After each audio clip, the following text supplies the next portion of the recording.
Greetings, everyone. Dale Parrish, COS Today host, along with Mr. Ken Kashuba, co-host and state communications coordinator for the state of Indiana. How you doing, Ken? Pretty good, Dale. Good evening. How are you? Yeah, just fine, just fine. We were just talking about how hot it is here in Indiana. I'll tell you, it's been a hot week, but we're surviving. We're surviving. Very quickly, Ken, I know we haven't been talking about this all the time, but this is broadcast number 302, and you've been on board for 160 of them. Hard to believe. That's a long time, isn't it? Yeah, it sure is. Holy smokes. Well, let's get started off here. Maringo Mike's got a little something he wants to remind us about, okay? Yeah. Oh, boy. Where'd he go? What happened? I don't know. Let's start him over and see what happens. Okay, we're going to try it again here. Here, asking you to hit that like, subscribe, and especially that notification bell so you'll be reminded every time we go live. We really do appreciate your support. Now, back to our program. It must have been the heat. Must have been the heat. We got part of him in there, didn't we? All right. Good deal. Well, Ken, we're going to do a segment here. We're calling it the mini roundtable, for lack of a better term. And I want to come up with a better term for this. We do the full roundtable every fourth Monday of the month, and I'd like to come up for a completely different term for this segment. So any suggestions would be helpful. But what we're going to do is we're going to bring on a couple of our contributors, and we're just going to be this time we're going to talk about whatever happens to be on our mind with regard to what's happening in the news. So let's bring on these two gentlemen. Here is Mr. Gary Harbaugh. Hi, Gary. Good evening. You answered all those names, huh? Yeah, whatever. And our friend up in Minnesota, Mr. David Punt. Hi, David. How you doing? Good.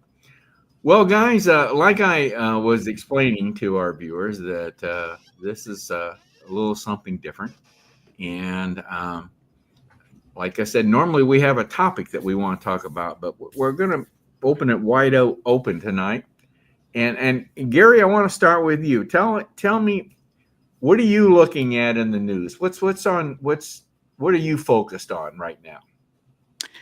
Well, I'm going to hit just very, very briefly the fact that the financial markets are hitting new all-time highs. And I think that is indicative of really confidence in Trump's leadership. That's just a reflection of that. That's a good thing, and that's a good sign. And it's a good sign that really signals more than just people in America, but people around the world. The other thing that really I think is a far more significant item of news, a little bit old news now, but that is the bombing of the nuclear facilities in Iran. This was an extraordinary display of American military power. It kind of tells not just Iran, but tells everybody in the world, we can project power globally. It's an astonishing feat of military execution of a complex and difficult mission. Did you watch the news conference with Pete Hegseth and General Kane? Did you watch that news conference? I caught a little bit of it. I didn't see the whole thing, but yeah. Just amazing the number of hours that it took just to fly the planes over there. Isn't that something? And oh yeah. And what amazed me is they said there was something like 1,000 people involved in this, and no leakage, no leak. That's unbelievable. That's unbelievable. I think when things are confined, the knowledge of them confined to people in the military, they have an inherent understanding of that need for security because they know people's lives depend on it. And they're not looking at, what are the political ramifications if I, can get a favor from somebody by leaking to the press. So yeah, the other thing that's interesting is these bombs are like 30,000 pounds a piece. Two of them That's on this bomb amazing. are. That's It's incredible. It's my understanding that these planes take off with basically just enough fuel to get airborne and up to where they can be refueled, because the plane itself and the bombs, the load is so heavy that they can't carry a load of fuel. So they get airborne, then they fuel up to fly, the first segment before they refuel again. And so I don't know. I mean, it's really true that I don't think any other nation in the world can even come close to projecting military force and power on a global basis the way the U.S. can, and that's a notice to all the world. I wasn't crazy about it. I mean, I was crazy about it, and I enjoyed my time in the Air Force. But one of the things that I miss is that everybody's on the same page. Everybody is leaning towards the same mission. We moved all kinds of stuff, all kinds of material from South Vietnam to Okinawa to Korea and back, and everybody worked together. Yeah. Everybody was there wasn't anybody saying, well, maybe we should do it this way. Nobody had any second thoughts. The commander said, do this way. Yes, sir. We're going. And that, I miss that. We don't do that in civilian life. I'm glad I served in the Army, but I wouldn't want to go through it again. No. But I'm glad I served. Back on to what you're talking about, Gary. Couple things on this no leaks thing. Of course, I think a big part of it is that they really didn't tell Congress until. Oh yeah. Right. I think had they told them ahead of time, you better believe there would have been leaks. I think. But now coming up after this segment in our program tonight, I'm doing a recorded interview with Michael Mercier on media bias and facts, and he talks about the Iran bombing. And you might you might not agree with what he's going to say on this with regard to evidence that was actually produced that Iran was actually doing what we say they were doing and what prompted this bombing. So you'll want to listen to what he has to say about this. One of the things that I noticed too is that there's two sources that I trust nearly implicitly. Catherine Herridge and the Western Journal both came out with pieces today questioning whether the damage was as total as Trump and his team is saying it is. They're looking at satellite pictures right now, and there's people on the ground doing something, doing digging, doing moving stuff around. If when Iran comes to the table, we'll find out. If they say, "Please don't hit us again," then it worked. Yeah. Okay. Anything else, Gary? Oh, I was just going to say on that regard, somebody brought up some videos of Benjamin Netanyahu for literally the last 30 years saying that Iran was on the verge of having a nuclear weapon. And so, have they, obviously they probably weren't 30 years ago or 20 years ago or 10 years ago. Were they now? That raises some question about that, but I think I heard one report that they believe they had a couple of nuclear weapons and the generals didn't want to usher in a nuclear war. And so they were shipped off to China, that those Chinese airplanes that were there in Iran shortly before the bombing was them hauling their nuclear weapons to get them out of harm's way. Who knows? We don't know. They say the first casualty in war is truth. And so each side is spinning the news to their, to their favor, and who knows what's really true. All right. David, what's on your mind?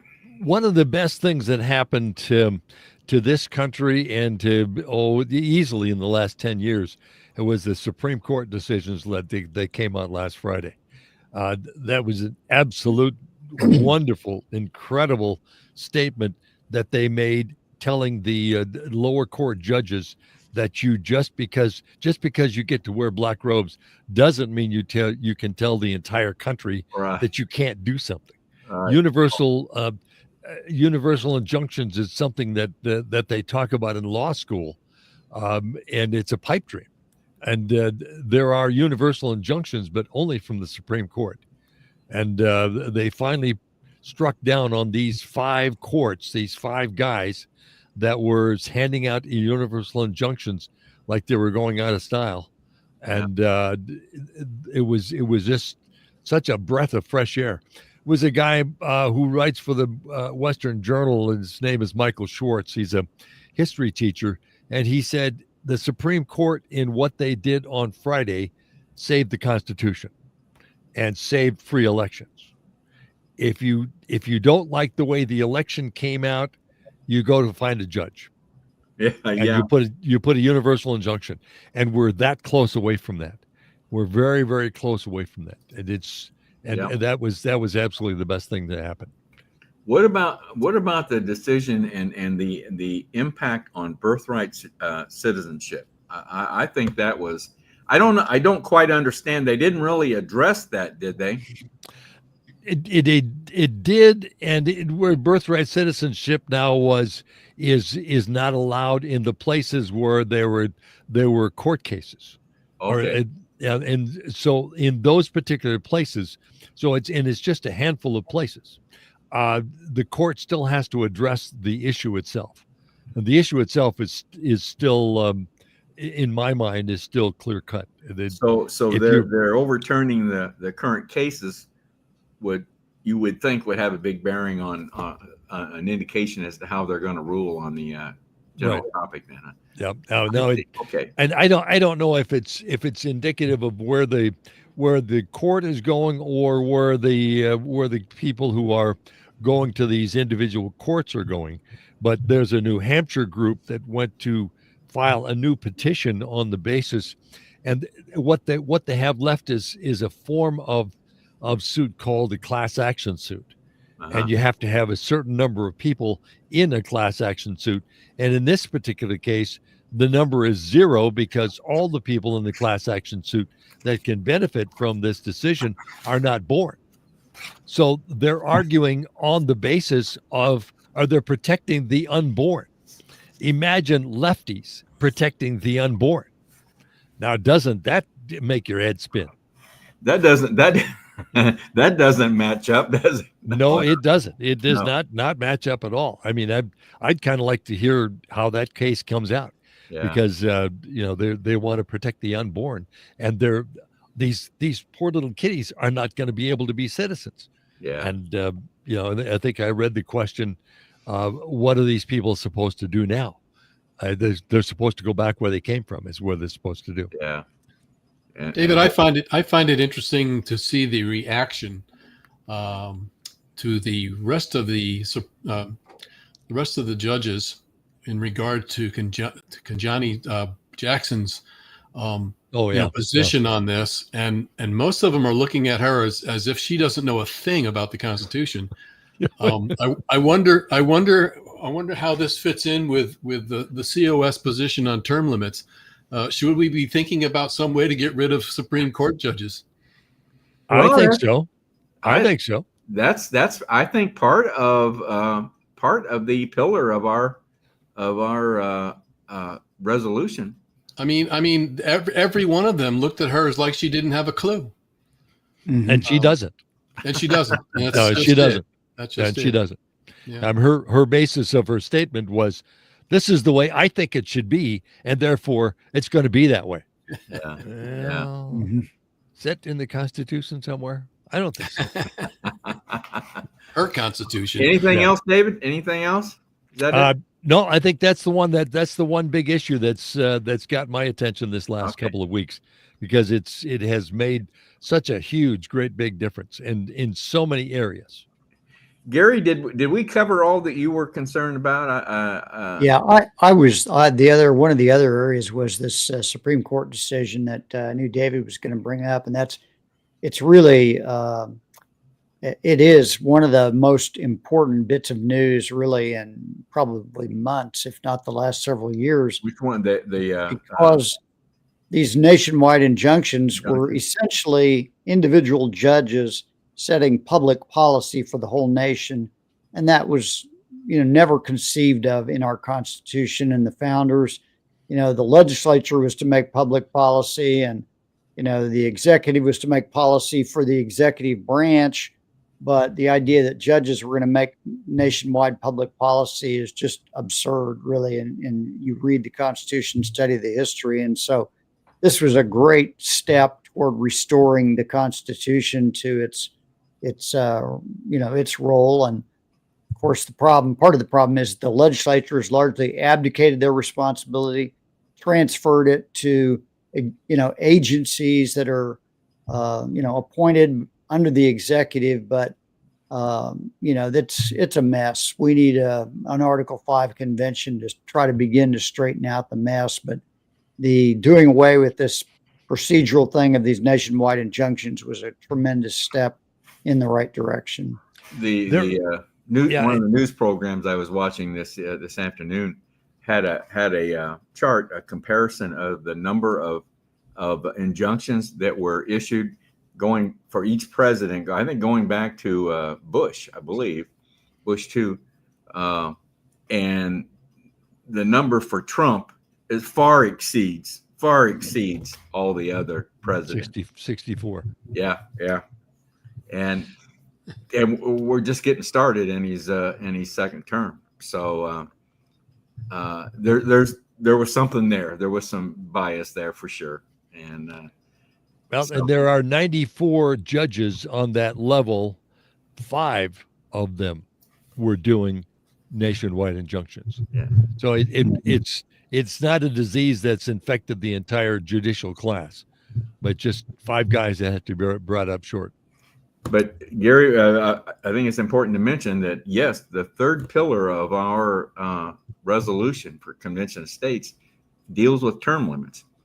And that deals term limits for Congress as well as the federal judiciary. Mm-hmm. So another good reason, I think, that we need a Convention of States. Yeah, mm-hmm. For sure. All right, Ken, what's on your mind, bud? Well, it seems we never run out of brush fires to consider every Monday that comes around. So my brush fire this week is looking at the city of New York and their lunacy in bringing to the front stage a outright apologetic communist running for the Democratic Party. Can you pronounce his name? I can't even. Manjani, I think. Manjani. Manjani. I don't bother with the first name. It's the last name. I mean, he's being hailed as the next Obama. He's got the charisma, and I have to give him credit. He runs a true social media style, AOC approved, campaign. And he's doing that with much polish.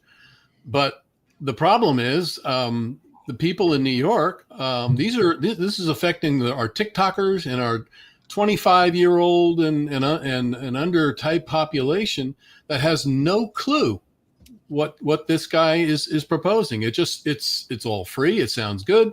He just said, "Hey, give me the power. I'll take care of everything. You just follow along."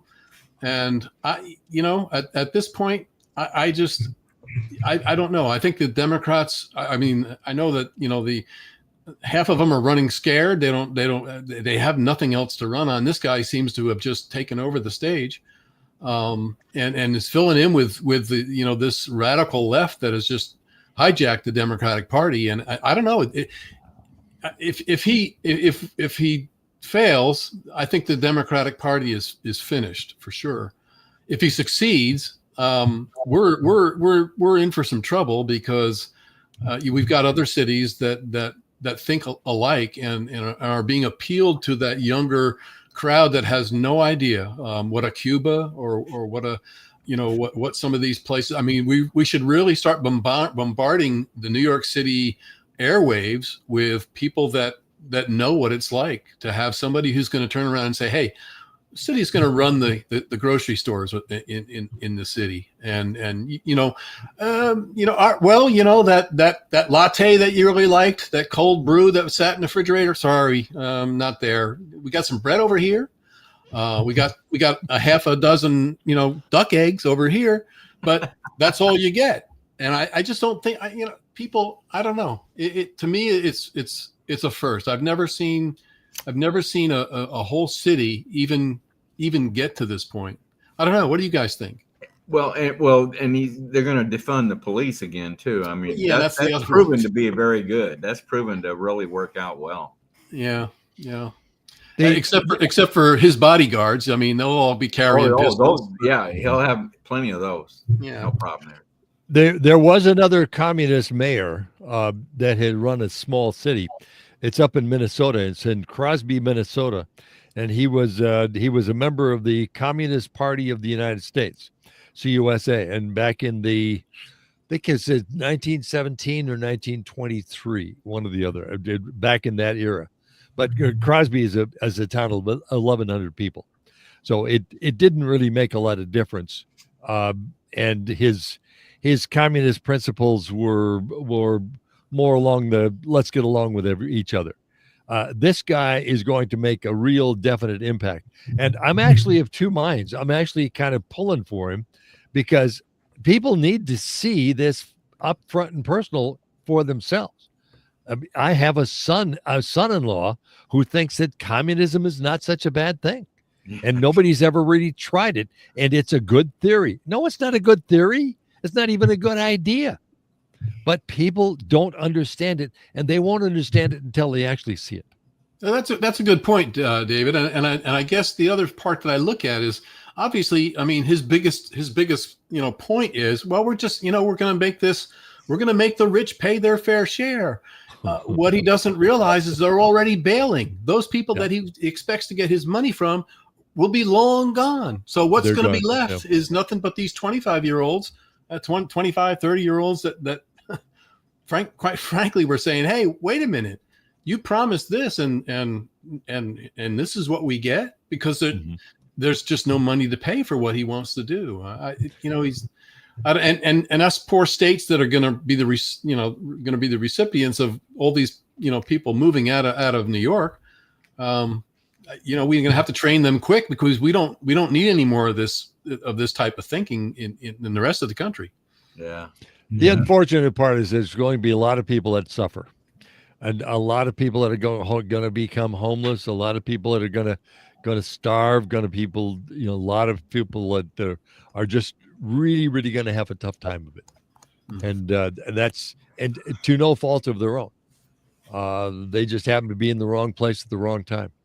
But one of the news programs that I watch, they always have a couple guys as guests talking about particular issues, and this one guy always represents the left. I hate listening to it. It's hard for me to listen to him, but he was asked the question today about this guy running in New York City. And he said, we would be in deep trouble if this happens. He says this is not a good thing for the Democratic Party, I think he's right. I think you're right, Ken. If this guy would happen to get elected, it would, I think, really damage the Democratic Party, quite honestly. Not to mention the people of New York. But okay, anything else, Ken? Nope, that was my rant for the day. All right. Well, my focus has been on the big, beautiful bill that's wrapped up in the Senate right now. And Gary, you should relate to what I'm going to be talking about. And I'm going to say it now. and I'll say it again, all the more reason we need a convention of states to address fiscal restraint in this country, because Congress cannot do this. They just cannot do this. But I know there's a lot of wonderful things involved in this bill. Every administration thinks there's wonderful things involved in their bill that are going to save our country tons of money decades from now. But the simple thing that I'm hung up on here is it does not decrease the deficit. It does not address the national debt. Just some of the stuff that I'm coming up with here is that it's going over the next 10 years, it could add $3 to $4 trillion to our national debt.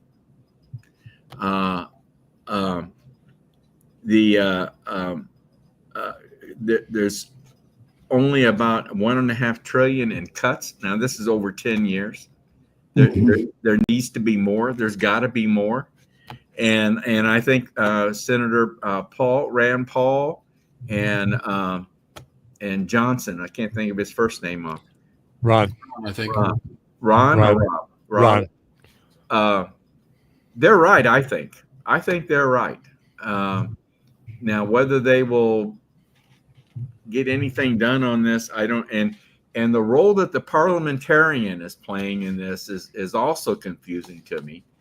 I don't know if it happens to be a woman. I don't know if her decisions strictly are procedural decisions, but where she's eliminated things in this bill.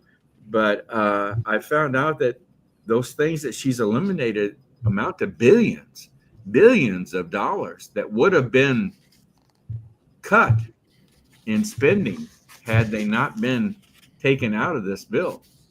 So that's what I'm focused on. I hope they can come up with something on this, because I think this is reducing the deficit and therefore addressing the national debt. I think this is one of the main things that Trump was elected for, and to not be able to address this, I think would be terrible. And I think the Democrats will definitely use it against them politically in the midterms coming up.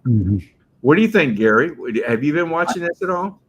Well, I've been watching it somewhat. I think the truth is that I suspect that, Donald Trump's the big salesman for this bill, but yeah. I suspect that there's a whole lot of things in there he doesn't like, would really wish they weren't in there, but he realizes with the thin margin that we have in the House, that the waffling of senators and, that he realizes that you got to get something done. You got to extend the tax cuts.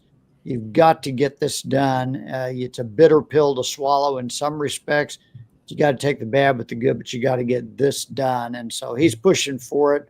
But I'm pretty confident there's a whole lot of things in there he doesn't like. But, it's politics. It's how stuff gets done in Congress. And without a actual limit on spending, there's no reason that anybody can point to say why they shouldn't keep spending more money, because you can always borrow more. So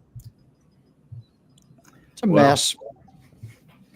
I think he's he's been noted to be the 4D chess guy. I think to a certain degree he's probably also banking on some of this tariff and economic things to kind of outweigh some of that, and some of that to go towards reducing the deficit. If we can get that part of it to start reducing some of it, and maybe follow up, with something down the line to kind of enforce the spending portion of it, I think that's probably how he's thinking. But I think Gary's right. He's got to take what he can at this point, and we can't get to December and have all these taxes go up. So he's got to get something no doubt done. about that. There's no doubt about that. You got to get something done. So I'm thinking it's the economy and what he's doing on that end. I think he's banking on that to kind of balance that a little bit. Mm-hmm. David Laffer, the economist, has in his supply side economics idea is that you grow the economy to take care of the debt that you piled up. My problem with that is what happens when you pile up more debt after you've paid off the old debt. Yeah. I mean, I've done that myself. Yeah. I've rolled over credit cards like they're going out of style. Right. There's got to be an end to it. Yeah. And what gives me hope about this big beautiful bill is how excited the Democrats are getting about defeating it. And then part of it is their frustration because they don't have the numbers, but they rant and rave and make their case even larger each time they talk about it. And every time I see them get more desperate to try to convince someone that this is a bad idea, I say, yeah, they're hoping it doesn't work, because if it does work, then they're in a lot of trouble in the future. It's going to be a long time before they get people to listen to their cockamamie ideas about how to spend money. If this one works, Yeah. Mm-hmm. And if they actually had some ideas, that would be welcome too. If they had some ideas, except more, Yeah. just spend more of it. Yeah. Well, like I said before, this is I think a perfect example of why we need a convention of states, because Congress is just they can't do this. They can't do this from a national debt standpoint. They just can't do it, and that's why we need a convention of states to propose amendments to address this. Okay. All right, folks, that's a wrap for this segment. Thank you, David, and thank you, Gary, for coming on. And you too, Ken. Don't you go anywhere, Ken. Don't you go anywhere. All right, guys, thank you for participating, and we'll have you come back again. Okay? Glad to do it. Sounds good. All right. Nice to see you. We'll see you. Guys. All right, good talk, Ken. I think that was good. Well, we covered a lot in that short amount of time. We jumped around the country a little bit, but I think it was good. I forgot to ask, did we have any comments or questions? Not so far. Just some people checking in, saying hello, and sitting back, and I think enjoying the conversation a little bit. All right, good. Well, Ken, I caught up with Michael Mercier over the weekend, and we sat down and had a good talk about media bias and how facts talk. And if you recall, Michael had in some of his previous interviews, he had talked about how the media today, how they're supposed to uncover the facts, and then from the facts develop a narrative about stories or incidents or whatever happens. But unfortunately, what happens in our media today is, based on their political views, they develop the narrative first, and then they come up with the facts to support that narrative. So they got it just right reverse. So I asked Michael to focus on facts and what's the media supposed to be doing, and how do we as individuals, how do we use that? How do we factor that in and sort out the facts for ourselves? So I think it's a very, very hard thing for us all to do. So anyway, I caught up with him, and here's how that went. Okay. Yep. Sounds good. Welcome, everybody. We're here with Michael Mercier. Did I pronounce it right this time, Michael? Yeah, Mercier. Okay.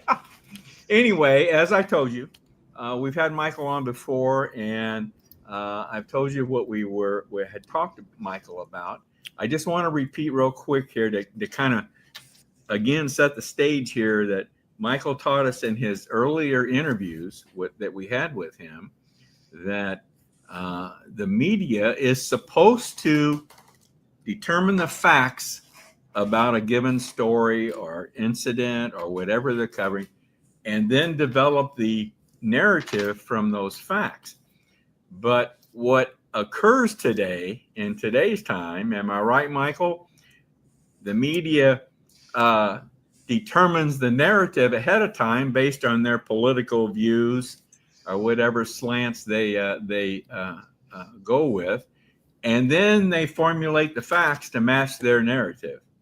Right. I'm saying it too simply, I'm sure, but No, that's exactly right. Yeah, and I'm not the first person to notice this. I mean, I noticed this independently, but media analysts know this too. They talk about it.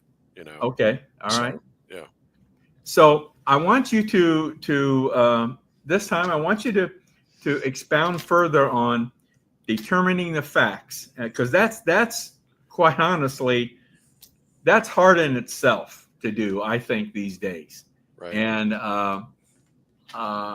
don't know, well, there are various reasons for that, but help us to understand how to determine the facts to begin with. Okay. Well, Dale, I thought we could start off. I want the audience to really understand that the news media has an obligation to do this. That's their primary function. It's to objectively give us the facts, right? Not to form a narrative that will manipulate us and then engineer the facts to support that narrative, right? So Okay. they have an Let's bring up your PowerPoint Okay, here, okay. and now, folks, we're having a little trouble with the PowerPoint. We're going to have to kind of go with this view of the PowerPoint to begin with, and then we'll switch to a better view later on. But go ahead, Michael, with what you're saying. Okay, so, but I feel it's critical that people understand how important this role is, this function that they serve, and we're supposed to be able to rely upon or trust the media to give us the facts, right? So that we can then make decisions. But unfortunately, because they're not doing this, the responsibility falls on us. But what I wanted to do is I went to the American Press Association website, and they have a list of like 10 principles of journalism. It's the 10 things that journalists are supposed to do, the news media is supposed to do, right? To support us, to support the public, right? In getting the facts. Right. Okay. So I just want to walk through a few of these. Okay. And I think it'll help people really understand when they see this is what the news media is saying their obligation is.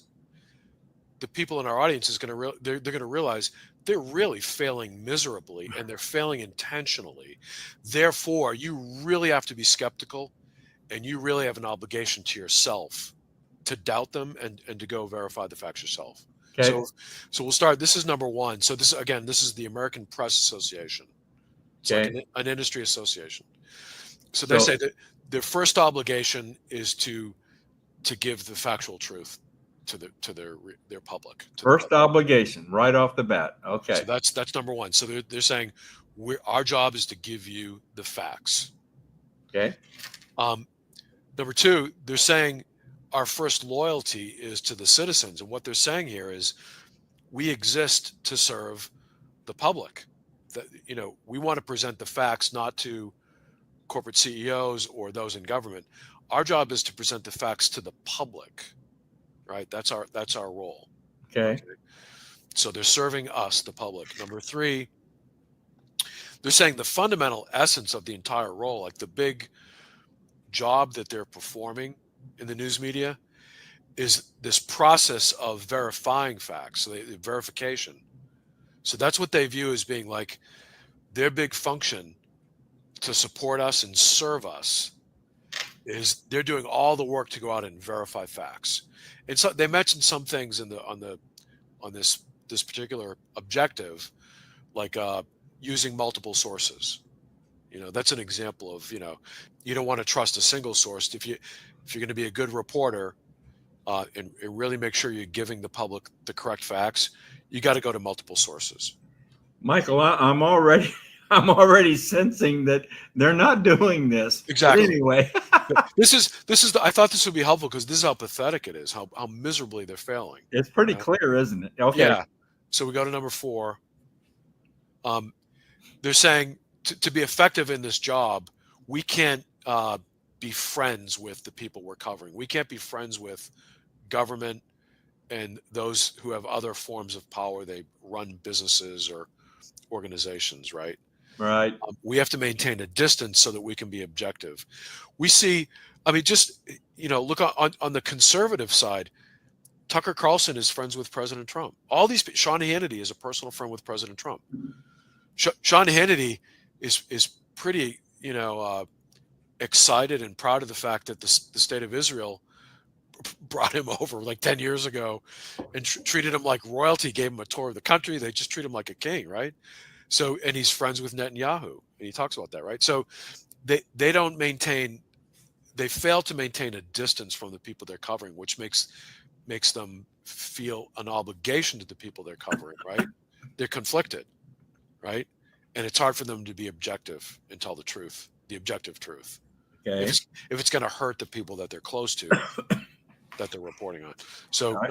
number 5, there's supposed to be an independent monitor of power, right? So the idea here is that they're like a watchdog for power, right? They're supposed to monitor and challenge power. They're supposed to serve the role of keeping power in check, right? And this is something they're failing to do. Okay. Number 6, transparency regarding sources. This was a big issue in the last decade because so many, like, New York Times and CNN, and there were so many news reports. That relied on anonymous sources. That word was coming to my mind immediately. Anonymous sources. So many of them use this. Yes. Right. So they're supposed to be transparent. We learned about, I'm trying to remember some of the specifics here, but people in government, right, serving as sources, and they were anonymous, right? They were totally untransparent in telling us who was giving this information. Yep. Yes. 7. This is the last one. Accuracy is the foundation upon which everything else is built. So what they're saying here is being accurate with facts. So doing all these things, the real goal is to get accurate facts, because accurate facts are the foundation for every other, for every use of the media and every other sort of type of reporting they do. So, for example, opinion pieces, right? If a newspaper writes an opinion piece or publishes an opinion piece, it should be based upon accurate facts, right? Or providing context. They want any context they provide to us to be based on accurate facts.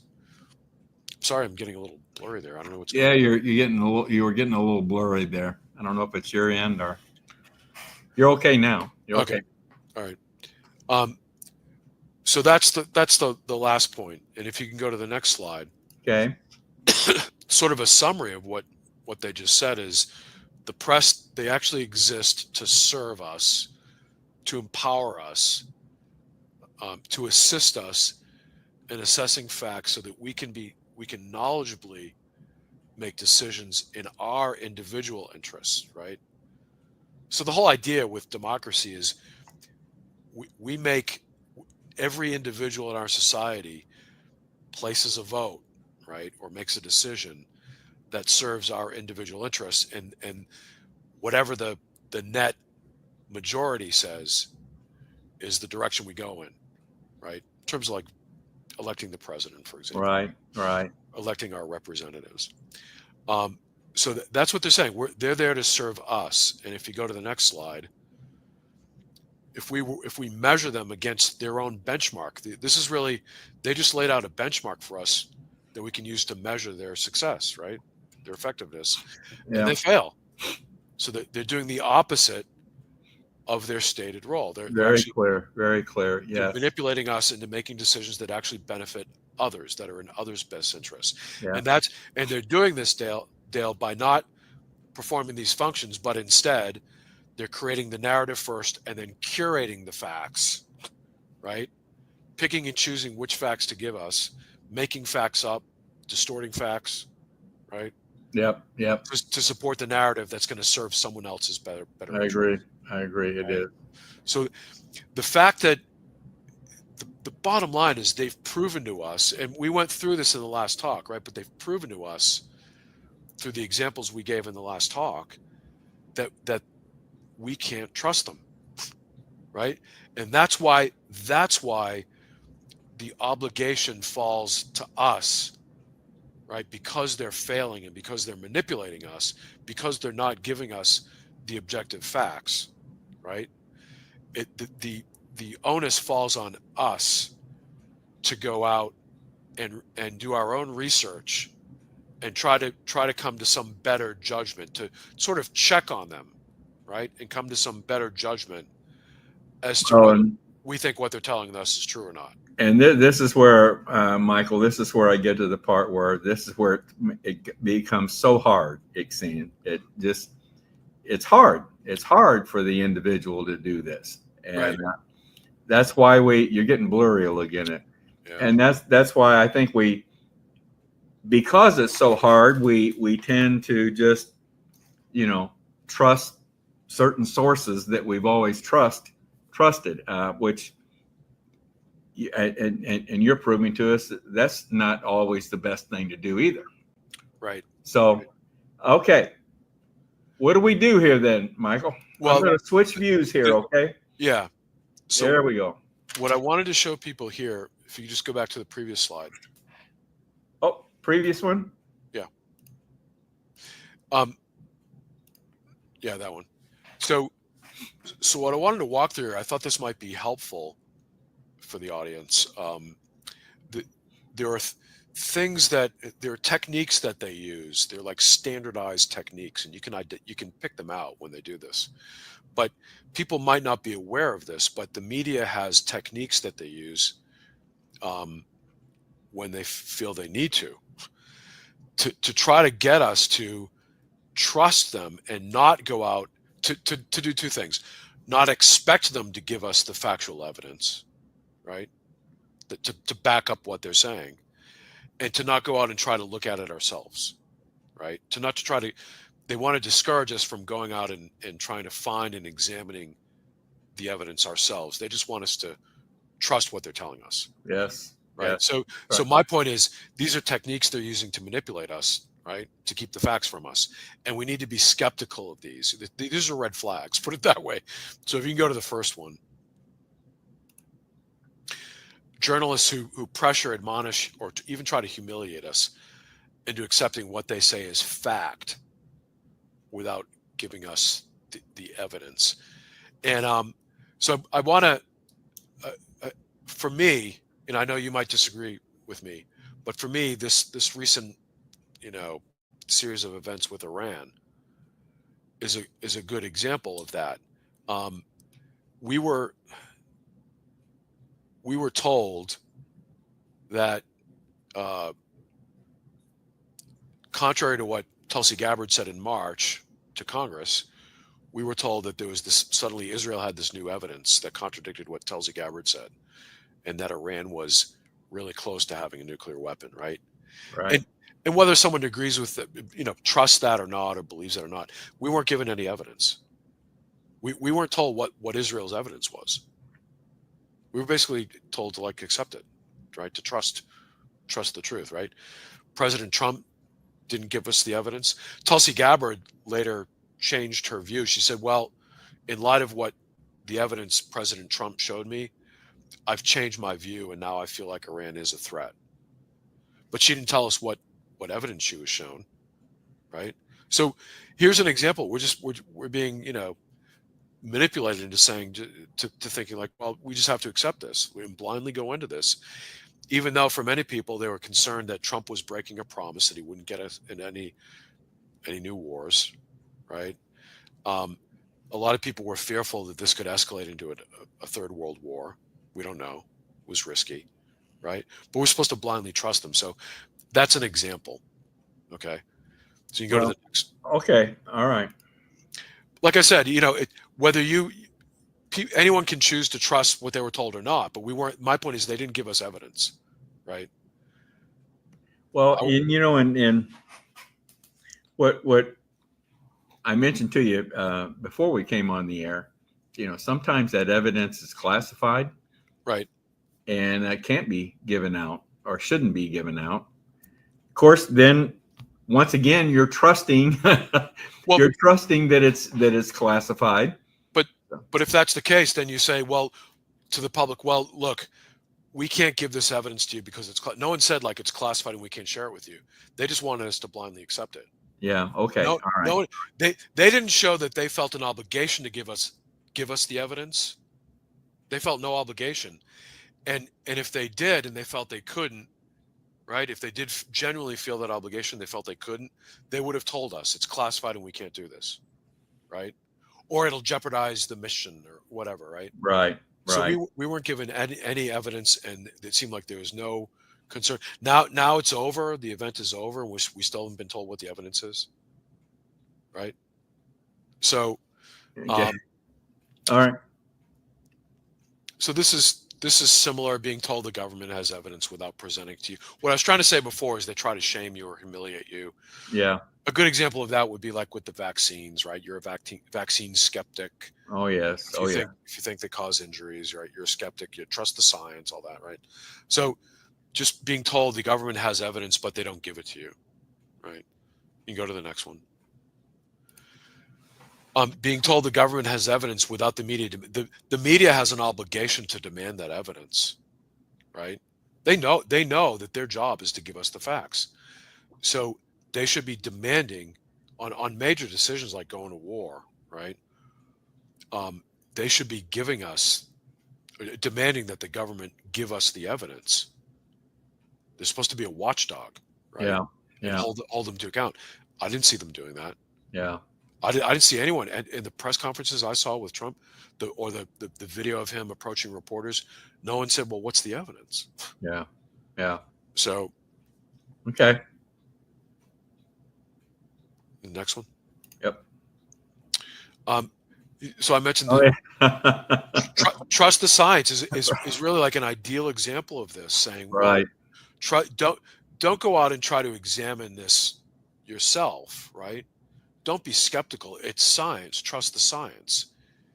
And of course, any thinking person knows that science is a protocol, right? It's a set of steps that fallible human beings are supposed to follow to get to the truth or some truth, right? And getting correctly to that truth depends upon being honest about following the protocols, right? Being honest and not changing the data, which we recently, I don't know if you saw this one a couple of weeks ago, there was a professor at Harvard Business School. I think she was tenured and she lost her position. They took her position away. They fired her because she had fudged her data. Yes. On some research, right? When COVID at the beginning of the pandemic, they did that with, I think, hydroxychloroquine. Yes. Right. Remember that when Trump started talking about, this appears to be a really effective way of fighting this. Yes. Two big journals, Nature and something else, I forget which one. Yeah. But they published articles that showed that it didn't work. Right. And then we found out within like a week or two that all the data was fraudulent. Yeah, it really did work. Yes. Yeah. So all the data saying it doesn't work was fraudulent, and they had to retract those papers. Right. So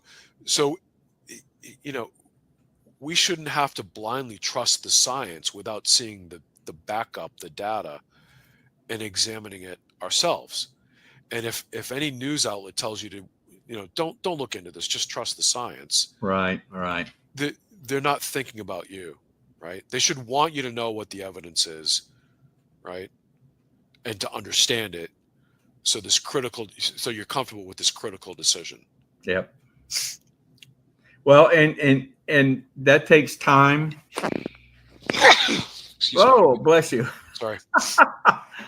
Sorry, folks, we're live here, but that takes time to prove this stuff, and I can see where they just want you to trust the science, just want you to go with what they say. Right. And it's because they have an ulterior motive. Yeah. Okay.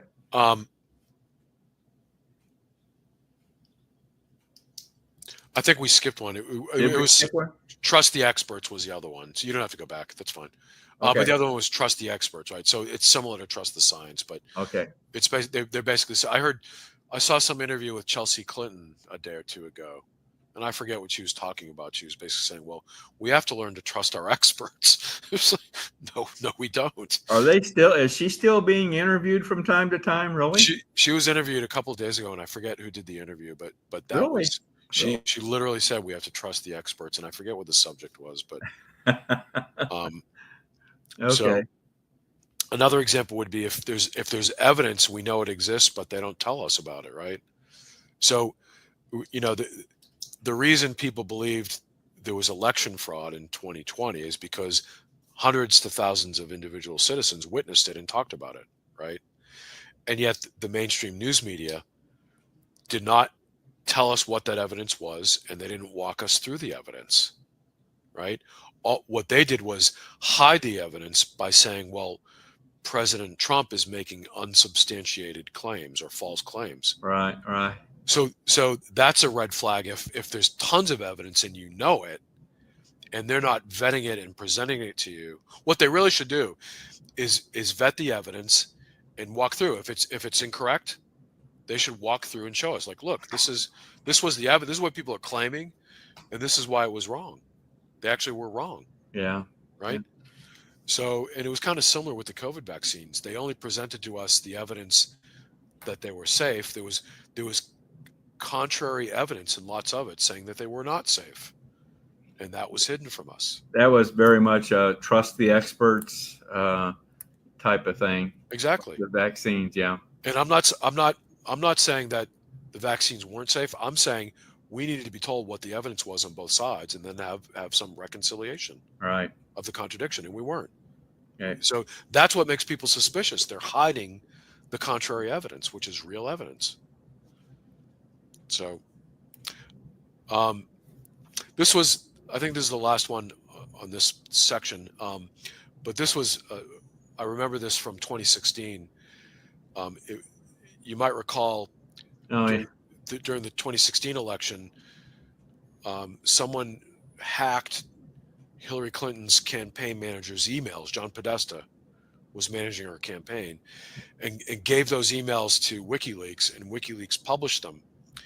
And the reason this was a problem is that the Podesta's emails showed that there was some funny stuff going on with the campaign, right? Including collusion with the news media. And so those emails, the entire database of emails, was available to the public for anyone. I actually went and looked at them. I did searches and read some of the emails, right? So it was available to us. And what Chris Cuomo told CNN's audience was, quote, "It's illegal to possess these stolen documents, but it's different for the media. So everything you learn about this, you're learning from us." So he's basically saying he's trying to scare people, right? By lying. It was not illegal. It's illegal to hack and steal the emails, but once they're published, it's not illegal to look at them. Okay. It's not. So that's why they were published, and that's why thousands and thousands of people looked at them, right? And that's why news organizations were reporting on some of the emails, like the independent news organizations they had teams of people analyzing the emails, and they were reporting on what they found, right? But Chris Cuomo lied in order to discourage people from going and look at the evidence themselves and assessing it themselves. It's an outright lie. So my whole point here is they've got this obligation, and these are just really good examples of things they'll try to do, right? Because they're failing to give you the facts, they want to hide the facts from you, because they're constructing the narrative first and then retroactively engineering the facts to fit the narrative. Yes. Yes. They don't want you to go look at the real facts on your own, so they come up with these methods of trying to scare you or deter you or convince you that it's not important for you to look at the evidence, and you should be really skeptical when you hear these things. So this is the final point here. This kind of brings us back to what we talked about the first time, but the question is, how do you deal with this, since we know that they're not telling us the truth in every case, right? How do you get to the facts? How do you get to the truth? And I see no other way than to, number one, consume news media from as many sides as you can. And I know, Dale, you said it's hard to do and it's time consuming. That's true. It's so hard. Yeah. So you got to pick your shots. You got to, I told you when I first spoke to you that it's a real interest of mine. So I do it a lot. Right. But not everyone, it's not a passion or an interest for a lot of people. So you got to pick your shots. And I would say do it with the important, the issues, the news items that are important to you. Right.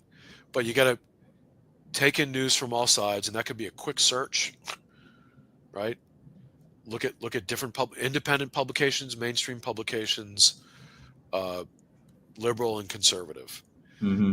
And then what you're really doing is identifying where they contradict each other, where are their factual discrepancies, right? Because we know they often lie, or that someone's hiding evidence, right? So you got to see where they differ in their reporting in terms of the facts.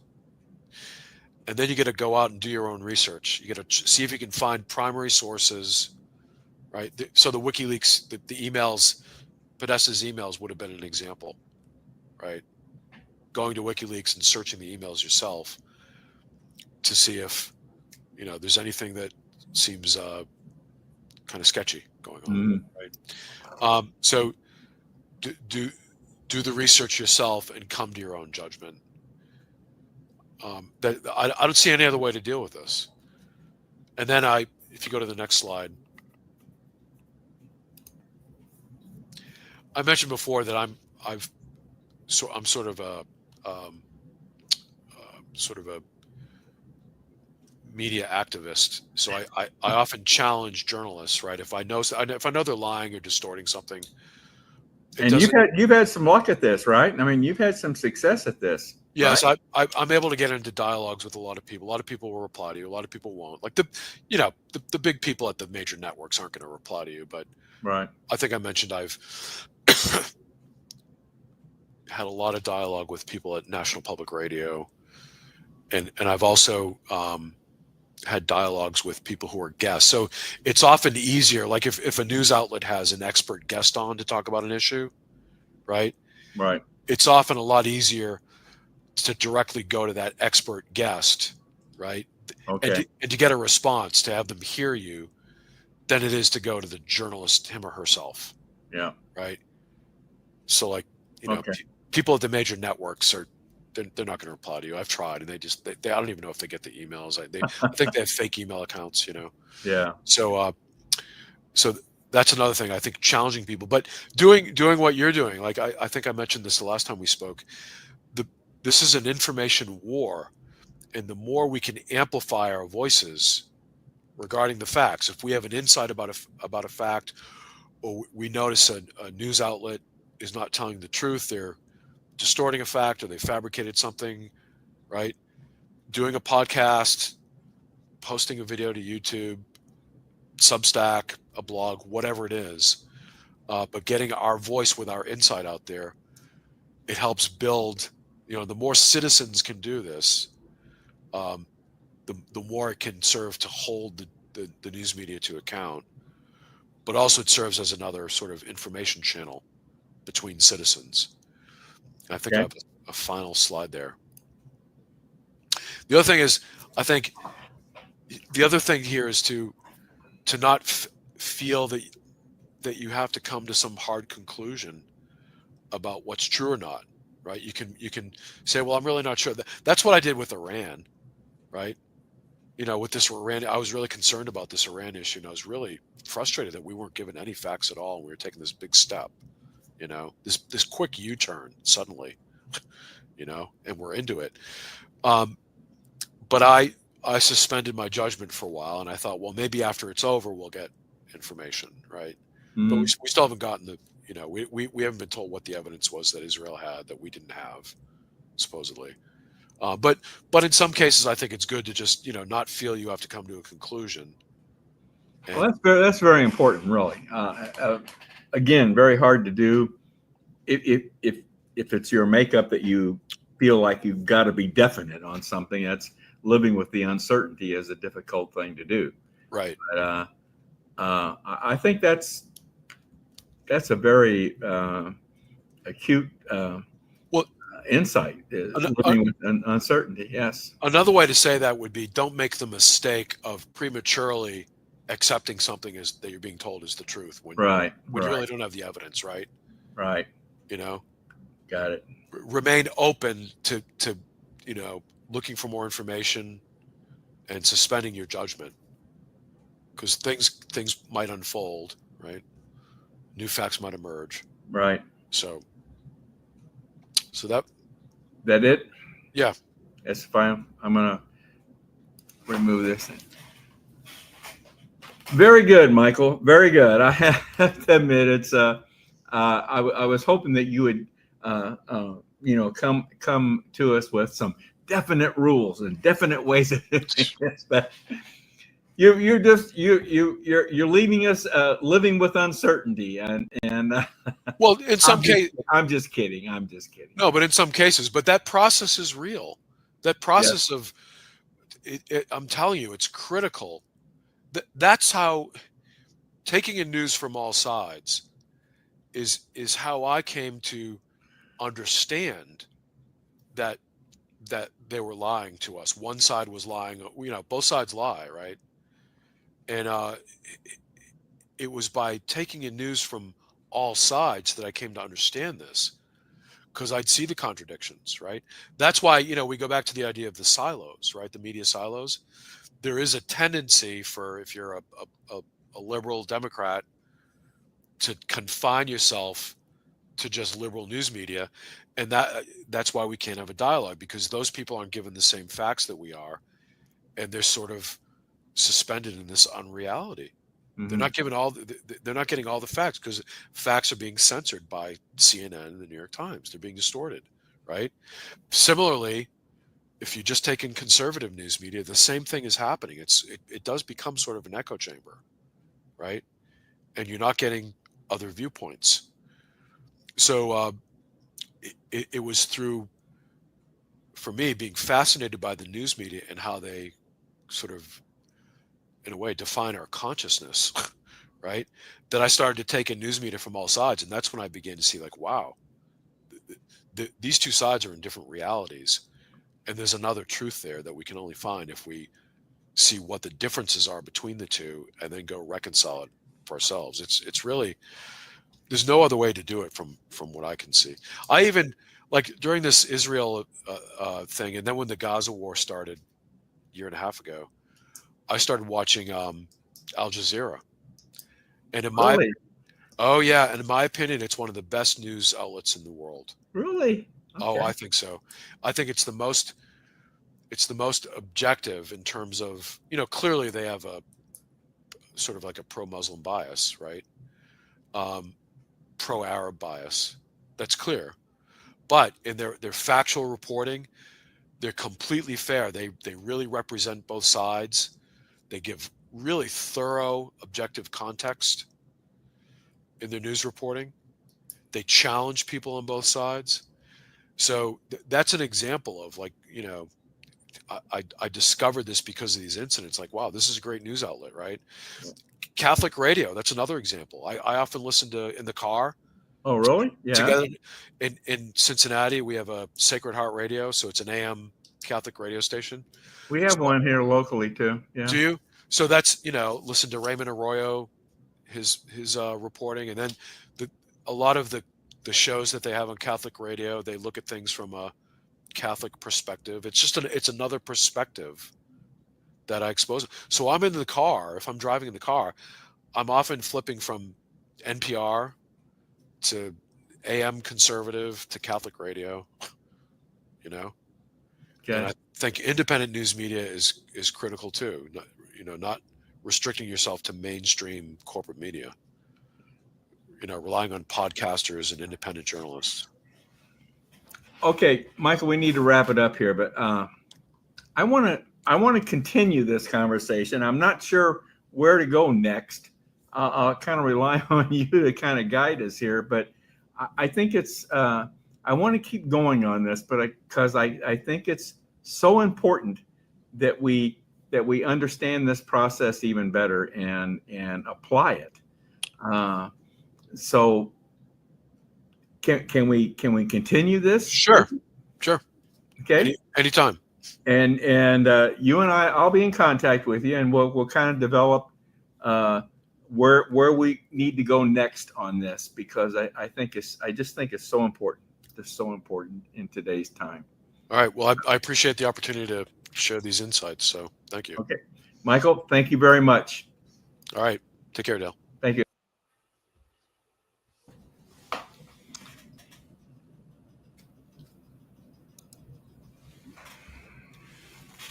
I know that was kind of long, but Yeah, but I think he had to be able to get through those points in order to get to the way that he deciphers things. And yeah, my whole thought as we got towards the end of that, I mean, I know he mentioned Catholic radio. I think there's another thing that has to come into the equation when people are looking for truth and facts. I think there's a moral fabric that is greatly missing in our society today.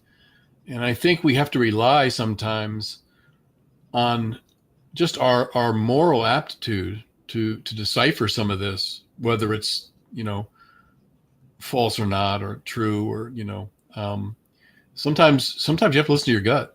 Yeah. And if it's something that's morally wrong with you, it's easy to turn around and say, well, to me, that's not true. That's not a fact, because it goes against my spiritual belief that in a certain thing. I know that it only appeals sometimes to cover certain things, certain parts of it, but I think his look at the bombing was another interesting take on things. And I still think at this point,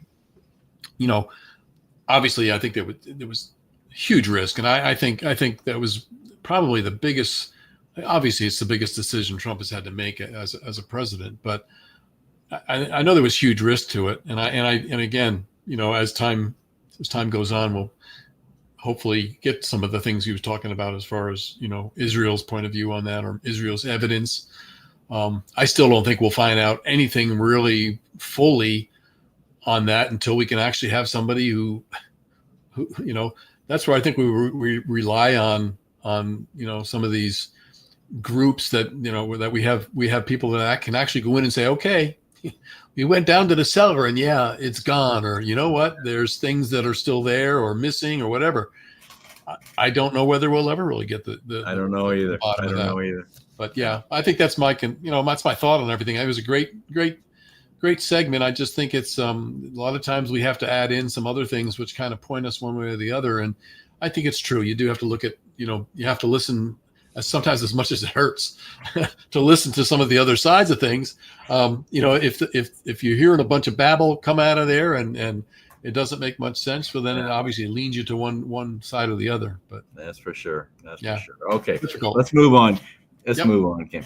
Ken, since I got you here, why don't you tell us about that QR code up in the corner of the screen? Yeah, I knew you'd ask me about that QR code. That's our support QR code. It's basically a way that our viewing audience can take their smartphone and hit the QR code and just put in your name and email. Just say, hey, we really support what you guys are doing there.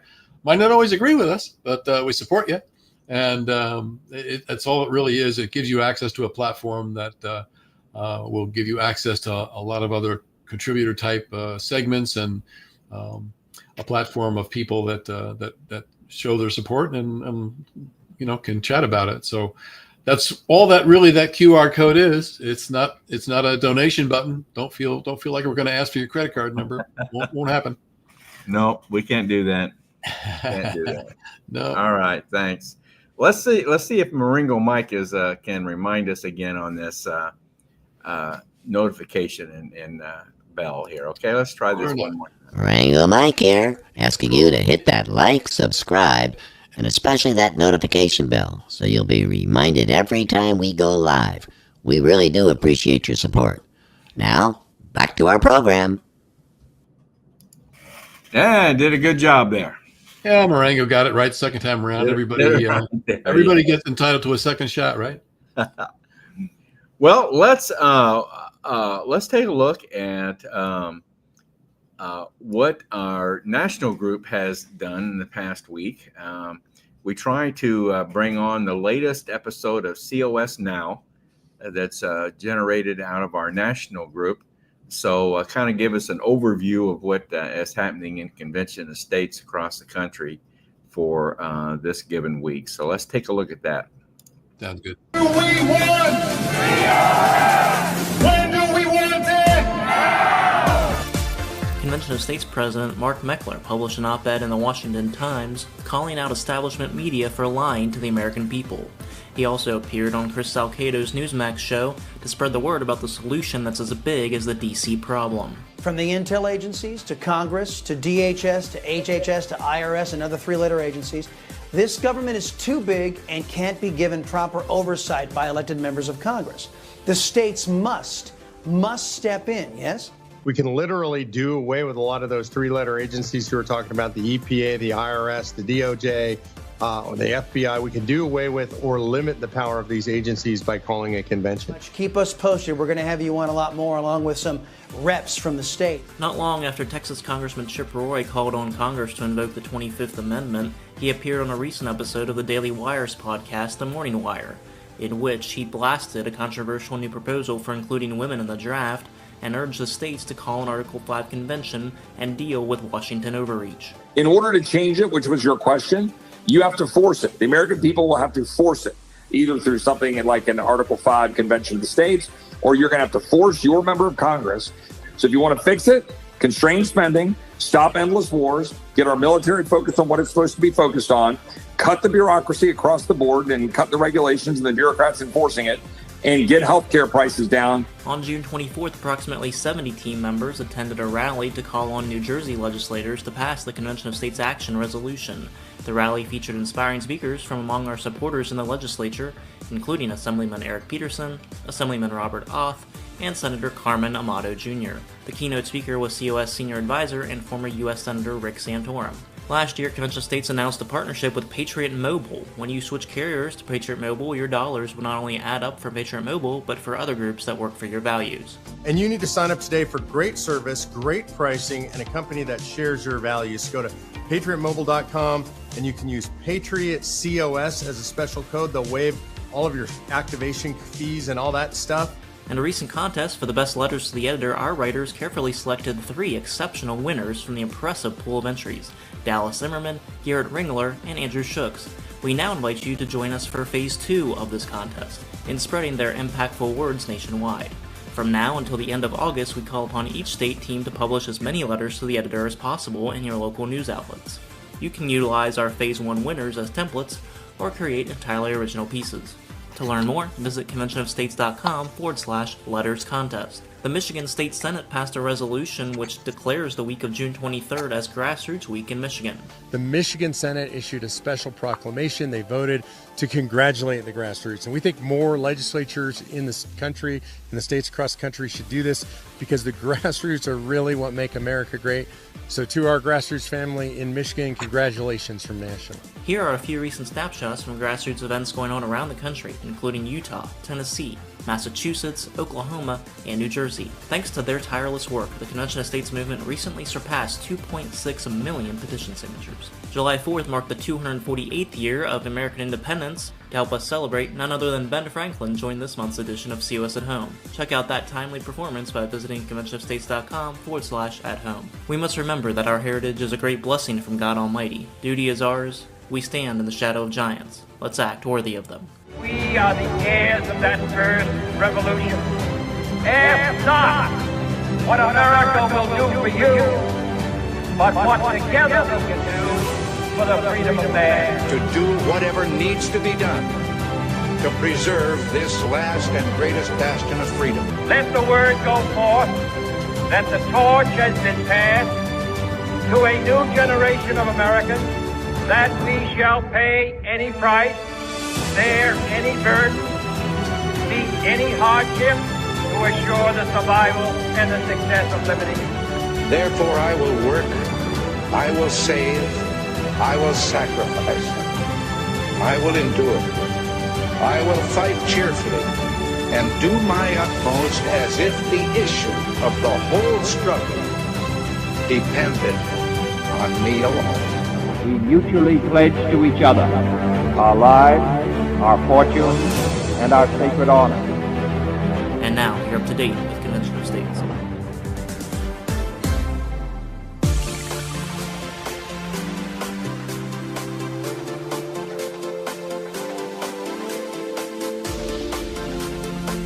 What do we want?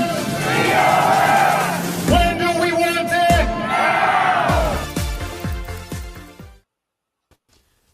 Marengo Mike here with a reminder of an event you're not going to want to miss. The Race to Freedom Summit is going to be held right. I started that too soon, I think. I think I mistakenly started that, Ken. I think you hit the button, Dale. So, that is the next item on our agenda. So let me see if I can get that started again. Can you rewind them? Huh? Can you rewind them? I'll try my best here. This is Marengo Mike reminding us of a major summit coming up, a COS summit that's going to be held in Indianapolis in September. And this is a little video to promote that upcoming event, and Marengo Mike heads it up here. So let me see if I can get it on here and get him started. Indianapolis, September 18th through the 20th. Okay, I'm going to move Mike here with a reminder of an event you're not going to want to miss. The Race to Freedom Summit is going to be held right here in Indianapolis, September 18th through the 20th, and it's coming quicker than you think. So, watch the video and get yourself registered for the Race to Freedom Summit here in Indianapolis. See you there.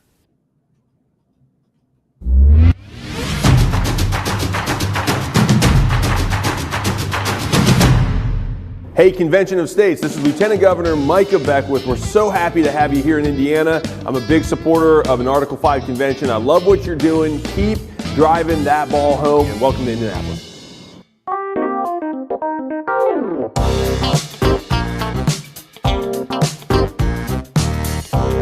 We're checking in at the Sheridan. Come and join us. Progress for race and freedom.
West Motor Speedway Museum. He's a volunteer here. Come to the museum. You're going to love it. This is a great place. Rich comes out here once a month from St. Louis, Missouri. He volunteers this time, just like you're doing. Come meet Rich at the museum.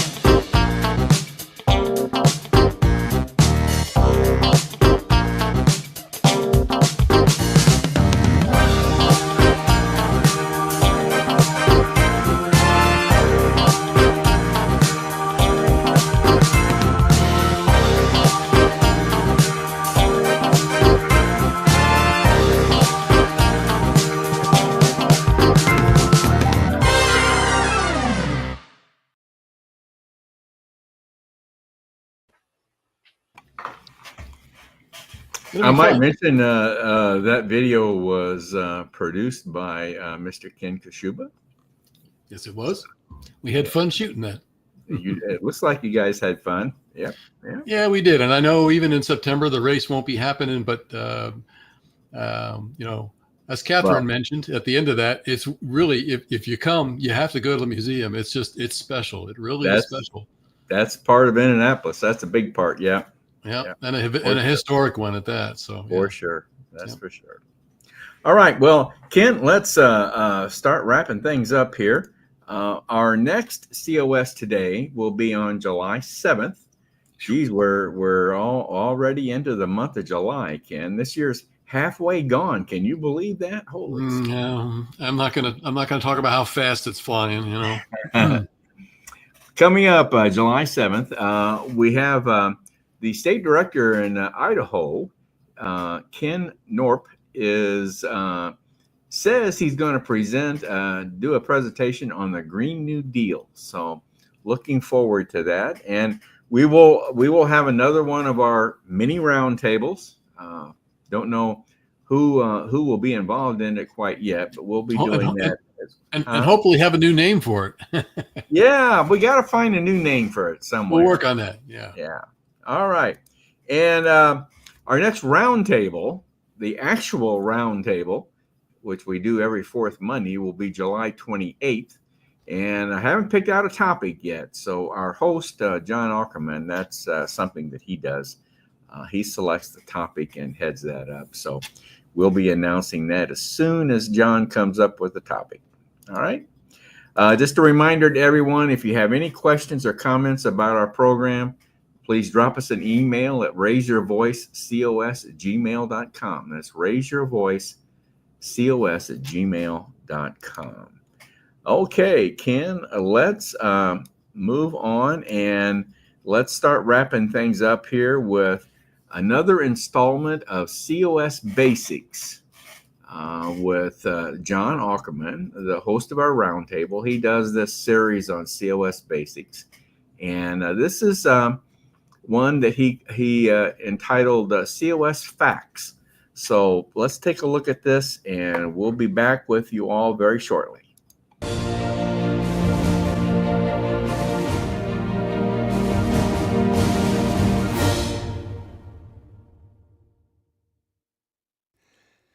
John Ackerman for Convention of States, Indiana, continuing my series on COS Basics. I found something really cool on the internet, and I just want to share it with you. COSfacts.net. I'm going to show you that again before the end of this episode so that you can look it up yourself. COSfacts.net. And if you go to that website, here's a printout of what you'll find there. Okay. Get this form at cosfacts.net. It has 15 QR code things on it. The first one here, I can't read it that way. I'll have to turn it around.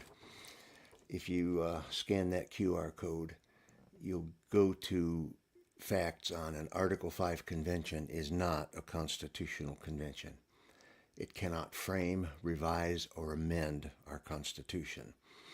Its only power is to propose amendments to the current Constitution, which must fit the scope of the state applications and then must be ratified by 38 states. Now, I'm not going to read this whole document to you. I just want to show it to you. And up here is a QR code where you can scan that code to sign the petition. And you can scan that code to get another copy of this form. But it goes on for 2 pages and 15 different QR codes with some very important COS facts. And so I highly recommend this. It's really exciting. I'm kind of pumped up about it, and I wanted to share it with you. This is a very important basic thing about Convention of States. If you want to get it yourself, go to this website, cosfacts.net, and get the facts.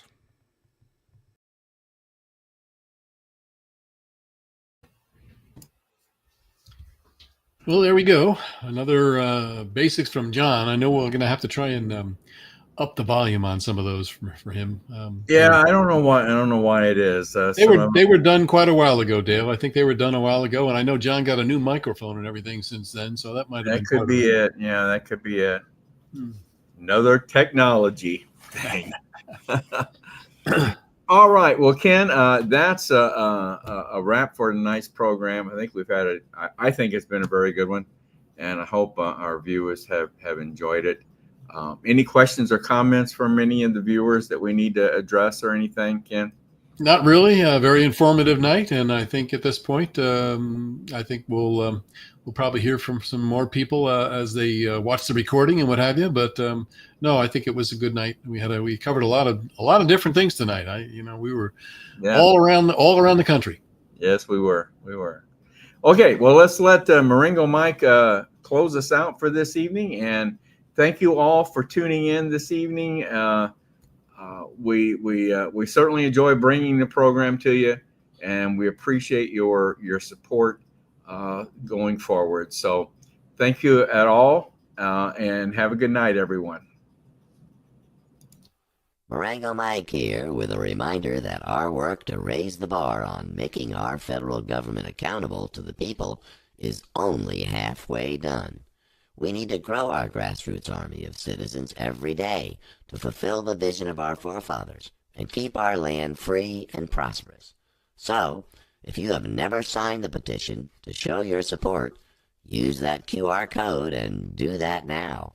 While you're there, why not kick it up a notch and volunteer for many of the positions available where your talents can make a difference as we march into a new year. Thank you, and God bless.